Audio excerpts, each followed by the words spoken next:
Hey, what's up guys? Welcome to another episode of Marc-e-b's Gaming Seat. Now in today's episode we're going to be talking about my top 5 best games of 2015.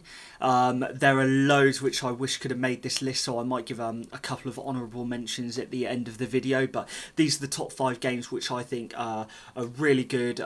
Definitely worth a shout out if you haven't played them or looked at them yet. I definitely suggest you do so maybe after the video, and we're going to get it kicked off. Number 5. Star Wars. So if you've been watching some of my previous videos and stuff, you've seen that I've had a bit of a rant about this game with regards to its season pass and its content and that kind of stuff. Having said that, it is a really good, fun game to play. It looks absolutely gorgeous. The best next gen looking game I've played, really. It plays absolutely brilliantly. I love the game modes. Walker Assault's really cool. Fighter Squadron is brilliant. It really gives you the feel of you know, being in an X-Wing or a TIE fighter. Super cool. There's some really good kind of mini co-op stuff in there that you can play split screen with a friend or online with a friend as well. So I've been enjoying that. Just really it lacks the content. It really does lack the content for a full supposed complete game, and the season pass is just downright disgusting. Having said that, it's a game you should definitely try out. The reason it was really a contest between this and Assassin's Creed Syndicate for my number 5 spot, but this picked it purely because Assassin's Creed we've had so many of, and we get them on a yearly basis. So it's a bit more common. We haven't had a Battlefront for, oh god, when was the last one? 2002? Something like that. So we haven't had a Battlefront for ages. I think it was 2002. So yeah, this picked it for number 5, but there you go, congratulations, you dicks. Number 4 is Fallout 4. So, again, another game that's just come out recently. It came out pretty much the same time as Star Wars, and this game is outstanding. I really like it. It's a huge open world. You know what to expect from Bethesda. People have been bitching about how it looks a bit lackluster and how the frames per second, you know, dips below 30 and all this other crap. But I think it's a great game. The dynamic hasn't really changed from the previous Fallouts. I mean, they've always had that kind of jittery kind of gameplay look to it. So the fact that they've rammed the size of the world that they have and all of the detail, honestly, it really does. It looks gorgeous if you're just walking across the wasteland. So many little kind of nooks and crannies to explore and things like that. It's voice acted. So that is another really big plus. They've done a male and female protagonist, so you can choose to play either or, both fully voice acted, which I thought was a really good thing to do. I think it's about time that we started getting a bit more kind of audio voice aids within these Bethesda games, so I'm really enjoying it. A negative, I guess maybe it might be a bit hard for newcomers to the series to jump right in, because this is one of those games that really does just throw you into it, and it will give you tiny bits of tutorials, the very basics, and then it will just let you run wild on the whole world. And I think for a newcomer it may seem a tad overwhelming if they're used to being kind of directed very critically on storyline points. You really can play this story however you fancy it, and that's one of the beauties of Fallout. So whether that's a negative or not, it's up to you to decide. So Fallout 4, number 4. Number 3, Rocket League. Hells to the yeah. Rocket League is absolutely brilliant. I would have put it higher had there not been so many amazing games which I've been playing this year, but who'd have thought an indie developer company, Psyonix, would come out in, I think it was June, it came out on the PS4, free for the PSN. absolutely brilliant. I loved this game from the day I downloaded it, and I'm still playing it today, still having fun with my friends, still having fun playing online. They keep adding new modes, they keep adding extra content for free. I haven't paid a single penny for this game, and it's just brilliant. There's a new mutation mode, so you can now make the ball massive, you can now make it small, you can turn it into a square, you can affect the gravity of the level, you can affect the speed of your cars and all this other stuff. It's so cool. There's huge competitions which they now run for this game, which I'm tempted to kind of jump in. You can do like 3-on-3s and things for actual cash prize money. I don't think I'm really that good, to be honest. It'll probably be people getting aerial goals and all this kind of stuff, but yeah, really, really great. I'm going to be playing this game next year. I most likely will be playing the game in 2017 as well. I can't see myself getting bored of this anytime soon, really. So congratulations, Sonics, you've done an absolute cracker. Rocket League was number 3. Okay, number 2. Bloodborne. This game, I love this game. I absolutely love this game. From Software have developed it exclusively for PlayStation 4. They worked with Sony. I think Sony helped them out with some of their marketing, maybe, or they paid for development, something like that. But really, really cool game. It's very dark, very gritty. The combat is brutal. It looks gorgeous. It looks bloody. It looks violent. I prefer this to the Dark Souls series. Now I played Demon's Souls back on the PS3, and I've played the Dark Souls series as well. And this, for me, I think the combat is a bit more quick paced in this, and there's a tiny bit more action to the combat as opposed to like having a shield and sword like you may have in Dark Souls. But this is really, really cool. The bosses are epic. They're tough. They're really stressful. Doing some of the Chalice dungeons online and things were like, I almost lost a couple of controllers to that. But that is probably the only negative I would give for the game, is that people may struggle to get into it or to really appreciate the difficulty standards that the game really offers you. I've got a couple of mates who picked this up, and while they said they really wished they could have enjoyed it, they said it looked amazing and that it felt really good to kind of use your weapons and stuff like that. They just didn't like how tough it was. They didn't like the difficultiness of it.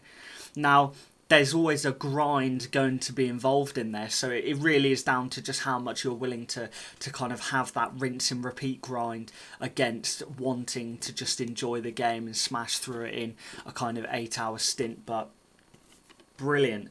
Number 2, if you haven't played this yet and you've got a PS4, why haven't you played this yet? And that leads us down to our number 1. Could anyone guess what it was going to be? I think most of you who know me probably would have guessed that I would have chosen this game. I've been waiting a very long time for it. I really was hyped up. Metal Gear Solid 5. Of course it was.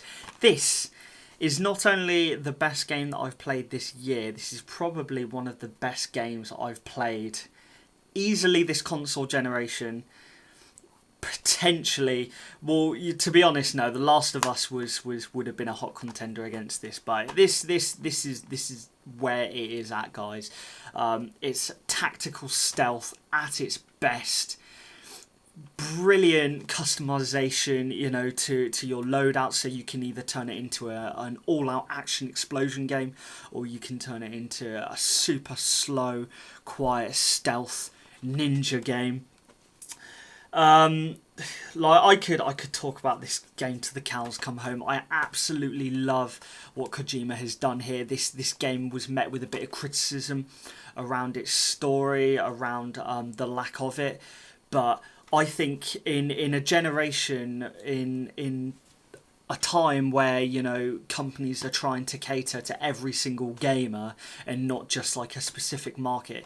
The fact that Hideo Kojima has managed to produce a game that people who have never played the series can go into and play it. And you can do that with this game. If you don't know the Metal Gear Solid storyline, it doesn't really matter. You can enjoy this game to its fullest, and all you're going to get is a bit of a confusion around some of the cutscenes and storylines. It's not going to hinder your gameplay experience at all. And the fact that he's made this go full circle from a game which he created back in 1986...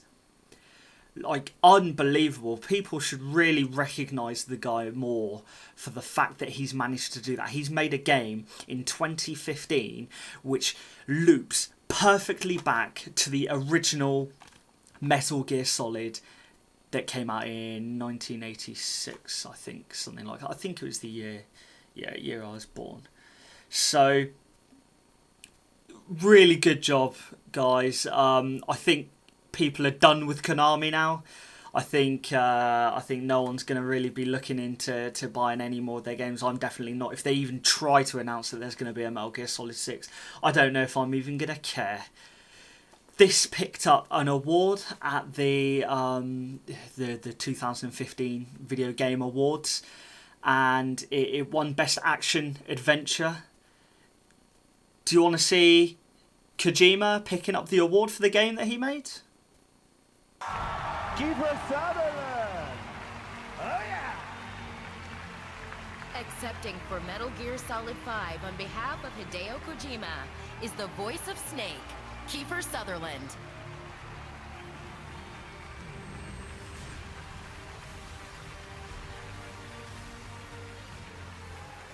On behalf of Hideo Kojima and everybody who worked on the game, I will accept this award and thank you from the bottom of our hearts.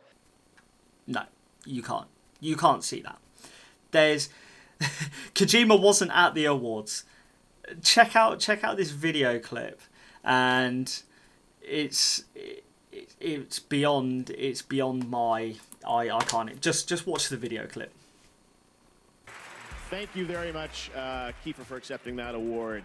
And as you noticed, Hideo Kojima is not here with us tonight, and I want to tell you a little bit about that. Mr. Kojima had every intention of being with us tonight, but unfortunately he was informed by a lawyer representing Konami just recently that he would not be allowed to travel to tonight's awards ceremony to accept any awards. He's still under an employment contract, and it's disappointing, and it's inconceivable to me that an artist like Hideo would not be allowed to come here and celebrate with his peers and his fellow teammates such an incredible game as Metal Gear Solid 5. But that's the situation we're in. Hideo is in Tokyo right now watching the show, so we want you to know, Hideo, that we're thinking of you. And we miss you. We hope to see you at the Game Awards 2016. Konami banned Kojima from attending the awards at all, let alone being able to collect an award for a game which him and his team made. Those boos in the crowd were brilliant, and the guy that hosted as well, he's the one that actually funds the award shows and stuff, so you could see that he wasn't meant to say that, but he was just like, fuck it, you know what, this is my award show. So you could see him kind of going a bit off the cuff there, like feeling a bit awkward, but he's good friends with Hideo, so I think he really wanted to make that known that like Konami have stopped him from coming to the awards. For like, what are they doing? Are they trying to do damage control? Like, because his contract, I mean, by the time you're watching this video, I'm fairly sure his contract with Konami would have stopped. So I don't know what's going to happen when he comes out, but that's for another video. Metal Gear Solid 5, please pick this shit up, guys. It's absolutely amazing. Go and check out some videos if you're not sure. Go and check out some of the Metal Gear Solid films if you don't want to go back through all of the games. There's loads of movies on YouTube that people have just chopped together all of the cutscenes. Metal Gear Solid 4 Guns of Patriots. Watch the movie of that. It's about 9 hours long and it is brilliant. And if you watch it after playing a game like this as well, you really like start to get the whole kind of Metal Gear universe. It is huge. But that's it.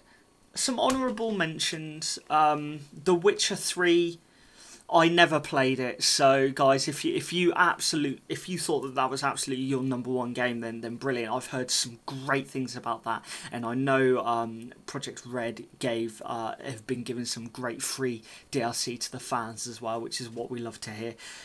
Until Dawn, I really loved it. It was a great horror game. Definitely one to pick up if you own a PS4. The only reason it didn't really make the cut is because there's not a huge amount of replayability to it. Ironic for a game that is all about you choosing different paths, so you should be able to go back, but they just there's too much filler in between the points where you can split paths, so I found it a bit of a time killer, a bit of a time waster, effectively. Batman Arkham Knight. Really cool game. I couldn't put that down when I started playing it, but again, it didn't make my top 5 because I had to choose 5 games that I really, would not want to lose. So Batman Arkham Knight, if someone came to me and said, you have to either get rid of Bloodborne or Arkham Knight, then happy to get rid of Arkham Knight. I don't think it...